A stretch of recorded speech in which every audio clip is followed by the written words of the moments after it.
नमस्कार साथियों, welcome to नाम नॉलेज हब। कैसे हैं आप लोग? आशा करते हैं अच्छे होंगे और आप सभी की तैयारी शानदार तरीके से चल रही होगी। आज की इस वीडियो में हम लोग 69 बीपीएससी से संबंधित सुपर फास्ट रिवीजन के पार्ट 3 के वीडियो को देखने वाले हैं। इससे पहले पार्ट 1 और पार्ट 2 कंप्लीट करा दिए गए हैं। आपने उसे नहीं देखा है तो जाकर जरूर देख ले। एग्जाम तक जितने भी इंपॉर्टेंट टॉपिक हैं सभी को इस चैनल पे करवाए जाएंगे। पार्ट 1 में हम लोगों ने बिहार समान परिचय देखा था और पार्ट 2 में हम लोगों ने प्राचीन बिहार से संबंधित पार्ट 1 को देखा था। इस वीडियो में हम लोग प्राचीन बिहार को कंप्लीट करेंगे। इस वीडियो में हम लोग बौद्ध धर्म, जैन धर्म, कर्नाट वंश और पाल वंश से संबंधित जितने भी तथ्य जिससे एग्जाम में क्वेश्चन पूछे जाते हैं सभी को कवर करने वाले हैं। चैनल पे पहली बार आए हैं, चैनल को सब्सक्राइब कर दें। वीडियो अच्छा लगेगा, कंटेंट अच्छा लगेगा, वीडियो को लाइक भी कर दीजिएगा। तो चलिए बिना किसी देरी की इस वीडियो की शुरुआत करते हैं। बौद्ध धर्म नाम से ही स्पष्ट है, इसके जो संस्थापक हैं वो गौतम बुद्ध है, जिनका जन्म 563 ईसा पूर्व में हुआ था। बचपन में इनका नाम सिद्धार्थ था। अन्य नाम इन्हें तथागत, शाक्यमुनि, एशिया का ज्योतिपुंज के भी नाम से इन्हें जाना जाता है। इनके पिता का नाम शुद्धोधन था, माता का नाम महामाया था। जब ये गृह त्याग किए थे तो उनकी उम्र थी 29 वर्ष। जब इन्हें ज्ञान प्राप्ति हुई थी तब इनकी उम्र थी 35 वर्ष। कहाँ हुई थी? निरंजना नदी के तट पर जो है इन्हें ज्ञान की प्राप्ति हुई थी। इनकी मृत्यु की बात करें तो 483 ईसा पूर्व में इनकी मृत्यु हो गई और तभी ये 80 वर्ष के थे। बौद्ध धर्म के त्रिरत्न कौन कौन से हैं? बुद्ध, धम्म और संघ।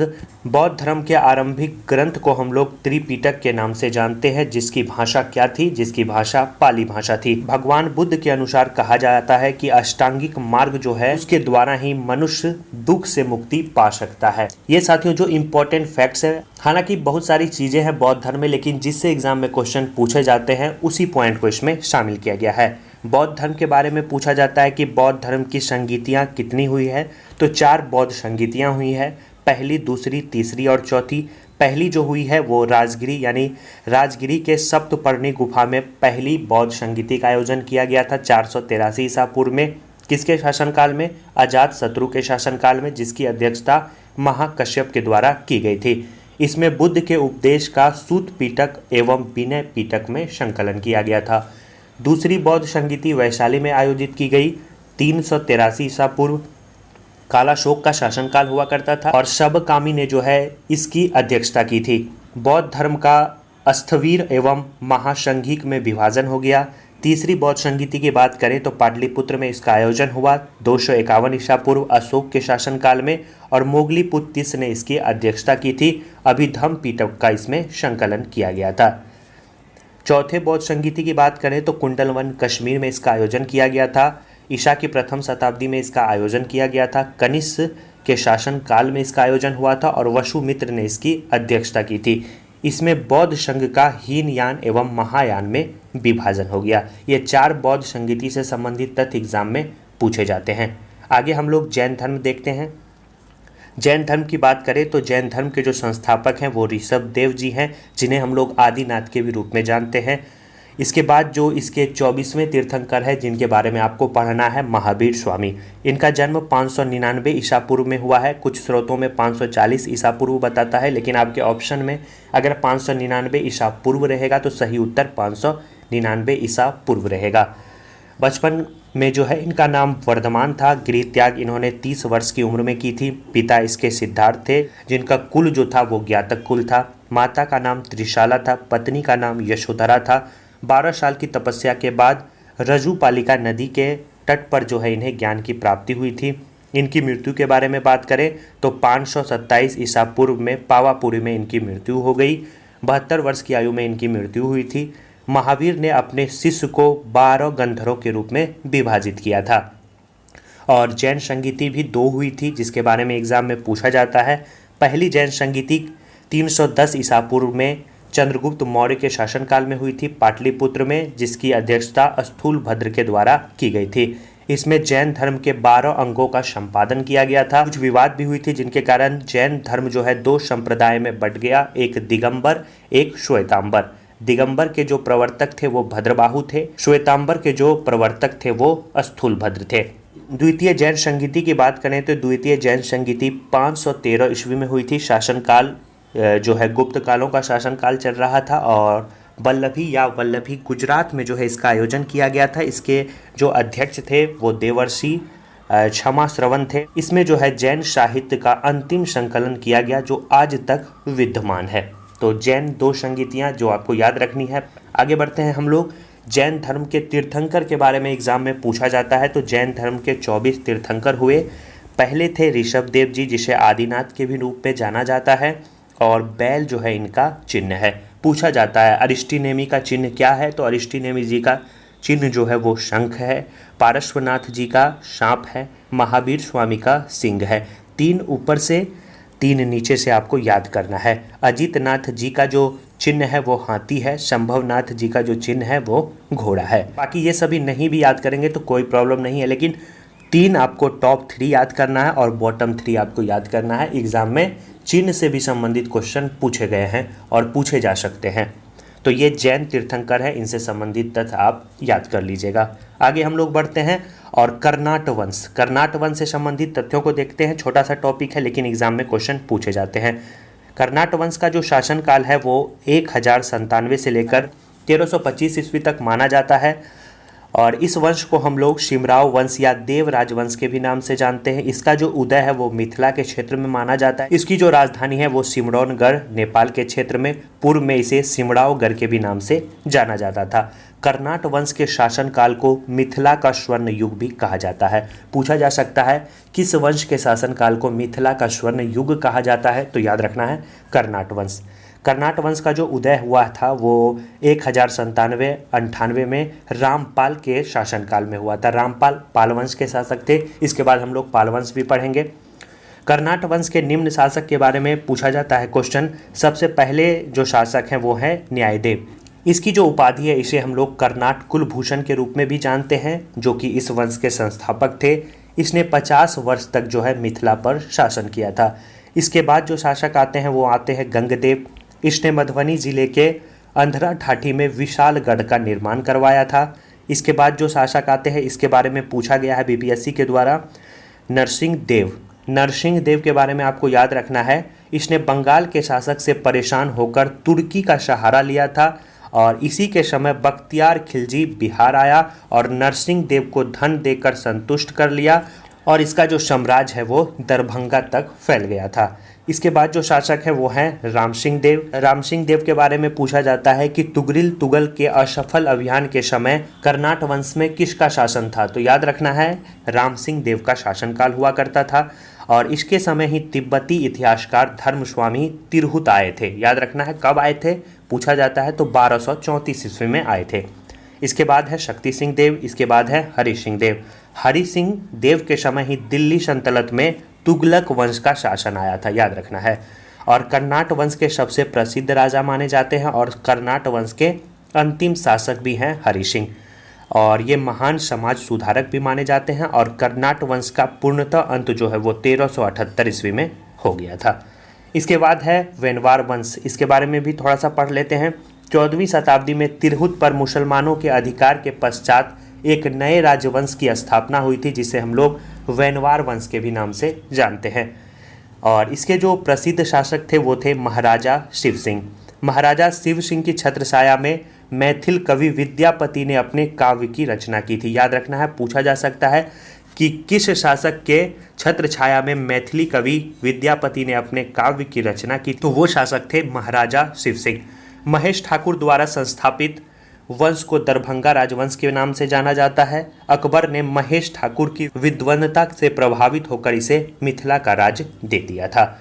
इसके बाद जो वंश है वो है चेरो वंश। पाल वंश के पतन के बाद जो है बिहार में जनजातीय राज्यों का उदय हुआ, जिसमें चेरो राजवंश को प्रमुख माना जाता है। चेरो ने 300 वर्ष तक शासन किया था। तो ये वेनवार और चेर वंश से संबंधित तथ्य है जो आपको याद रखना है।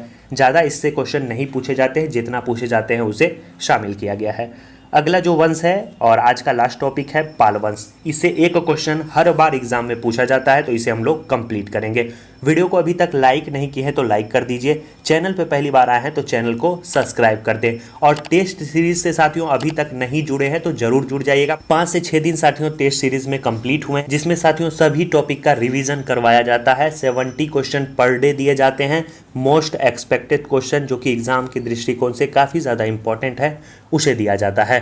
आप मात्र 51 रुपीज़ का पेमेंट कर उसमें जुड़ सकते हैं। डिस्प्ले पे आपके शो हो रहा होगा किस प्रकार से आपको जुड़ना है। 8083 वाले नंबर पे पेमेंट करना है, नीचे वाले नंबर पर स्क्रीनशॉट भेजना है, आपको टेलीग्राम ग्रुप पर ऐड कर दिया जाएगा। और जो आपके 5-6 टेस्ट छूटे हैं सभी का उसमें साथियों आपको क्विज बोर्ड मिल जाएगा, जिससे आप प्रीवियस टेस्ट को दे सकते हैं और आने वाले टेस्ट में आप शामिल हो सकते हैं और अंत समय तक अपनी तैयारी को और ज़्यादा स्ट्रॉन्ग कर सकते हैं।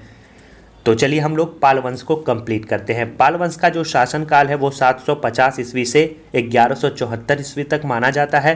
पाल वंश के जो संस्थापक थे वो गोपाल थे। महिपाल प्रथम को पाल वंश का द्वितीय संस्थापक कहा जाता है। पाल शासक जो होते थे वो बौद्ध धर्म के अनुयायी थे। पाल शासक जो थे वो परम सौगात की उपाधि धारण करते थे। पाल वंश के शासकों का साम्राज्य जो है विस्तार वो समस्त बंगाल, बिहार से लेकर कन्नौज तक माना जाता है। और सुलेमान ने पाल राज्य को रुहुमा या धर्मा के नाम से पुकारा था या कहा था, याद रखना है। अब हम लोग एक एक कर शासक के बारे में जानते हैं और उनसे संबंधित कुछ कार्यों को भी जानते हैं। पहले शासक जो कि इसके संस्थापक भी थे गोपाल। गोपाल को पाल वंश का संस्थापक माना जाता है। इसने ओदंतपुरी में एक मठ का निर्माण कराया था। यह बौद्ध धर्म का अनुयायी था। इसके बाद इसका पुत्र धर्मपाल अगला शासक बना था।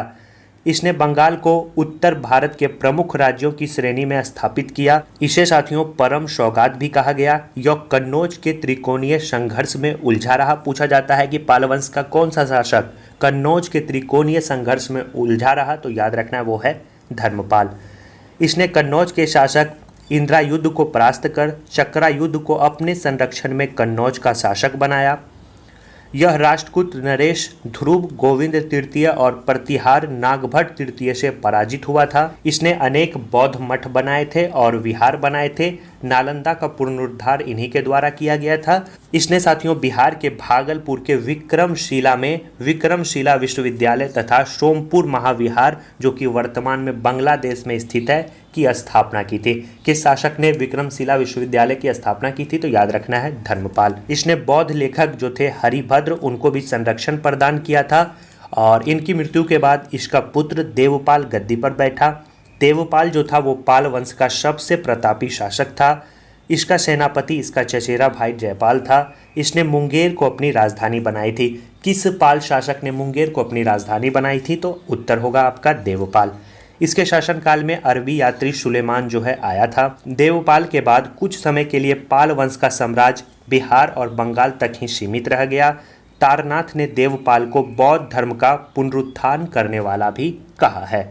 इसके बाद देवपाल के बाद महेंद्रपाल, विग्रहपाल, नारायणपाल, राज्यपाल, गोपाल द्वितीय, विग्रहपाल द्वितीय आदि शासक बने। अगले जो इम्पोर्टेंट शासक हैं इसमें वो है महिपाल प्रथम। महिपाल प्रथम को पाल वंश का द्वितीय संस्थापक कहा जाता है। इसके समय राजेंद्र चोल ने विक्रम चोल के नेतृत्व में बंगाल पर आक्रमण किया तथा पाल शासक को पराजित किया था। महिपाल द्वितीय ज़्यादा इम्पोर्टेंट नहीं है। इसके बाद नेक्स्ट शासक हैं रामपाल। रामपाल पाल वंश का अंतिम शक्तिशाली शासक माना जाता है। इसी के समय गहरवालों ने बिहार के शाहबाद और गया तक अपने राज्य का विस्तार किया। अंत में इसने मुंगेर में गंगा नदी में डूबकर अपनी आत्महत्या कर ली थी। गंगा नदी में डूबकर आत्महत्या कर ली थी। किस शासक ने? रामपाल ने, याद रखना है, अच्छा क्वेश्चन है, पूछा जाता है। इसके बाद कुमारपाल, गोविंद तृतीय, मदन पाल, गोविंद पाल ने लगभग 30 वर्ष तक शासन किया था। गोविंद पाल को पाल वंश का अंतिम शासक माना जाता है और पाल वंश के बाद जो है बंगाल में सेन वंश की स्थापना की गई थी। ये थे साथियों प्राचीन बिहार के पार्ट 2 जिससे एग्जाम में क्वेश्चन पूछे जाते हैं, उसी को साथियों शामिल किया गया है। ज़्यादा डीप पढ़ने की आपको कोई आवश्यकता नहीं है, यहाँ से कम ही क्वेश्चन पूछे जाते हैं। तो अगर इससे क्वेश्चन पूछे जाएंगे तो इस वीडियो से आपका बाहर क्वेश्चन नहीं जाएगा। हो सके तो इस वीडियो को एक बार रिवाइज जरूर कर लीजिएगा। ये साथियों बिहार स्पेशल का नोट्स है, इसका फुल नोट्स लेना चाहते हैं तो आप बिल्कुल ले सकते हैं। आपको पता है किस प्रकार से लेना है। सेम टेस्ट सीरीज में जो नंबर दिया गया था 80, उस पर आपको 60 रुपीज़ का पेमेंट करना है। हिंदी मीडियम में आपको PDF मिल जाएगा। उस PDF को लेकर बिहार स्पेशल में आप शानदार तैयारी कर सकते हैं। कंप्लीट बिहार स्पेशल का PDF है, जिसमें बिहार करंट अफेयर के साथ साथ बिहार की जितनी भी सामान्य जानकारी, हिस्ट्री, ज्योग्राफी, पॉलिटी, इकोनॉमिक सभी को उसमें संकलित किया गया है, ताकि अंत समय में आप बेहतर रिवीजन कर सकें। वीडियो अच्छा लगा, वीडियो को लाइक कर दीजिए। चैनल पर पहली बार आए हैं तो चैनल को सब्सक्राइब कर दें और वीडियो को दोस्तों और अन्य ग्रुप में ज़रूर सेंड कर दिया करें। चलिए साथियों, अब हम लोग नेक्स्ट टॉपिक में आगे देख लीजिए क्या है टॉपिक। आगे है टॉपिक मध्यकालीन बिहार। प्राचीन बिहार को हम लोगों ने कंप्लीट कर लिया, कल हम लोग मध्यकालीन बिहार को कंप्लीट करेंगे। चलिए साथियों, मिलते हैं नेक्स्ट वीडियो में। अपनी तैयारी जारी रखिए, ज़्यादा से ज़्यादा रिवीजन करिए। एग्ज़ाम जो है निर्धारित समय पे होगा, जैसा कि आपको पता है। एग्ज़ाम 12 से 2 सभी का एक पाली में कंडक्ट करवाया जाएगा और एग्ज़ाम 30 सितंबर को आपका होगा और एग्ज़ाम सेंटर पर आपको 2 घंटे पहले पहुंचना पड़ेगा। ये साथियों निर्देश दिया गया है। अब आपके पास जितने भी समय बचे हैं उसमें ज़्यादा से ज़्यादा रिवीजन करिए, प्रैक्टिस करिए। चलिए साथियों, धन्यवाद।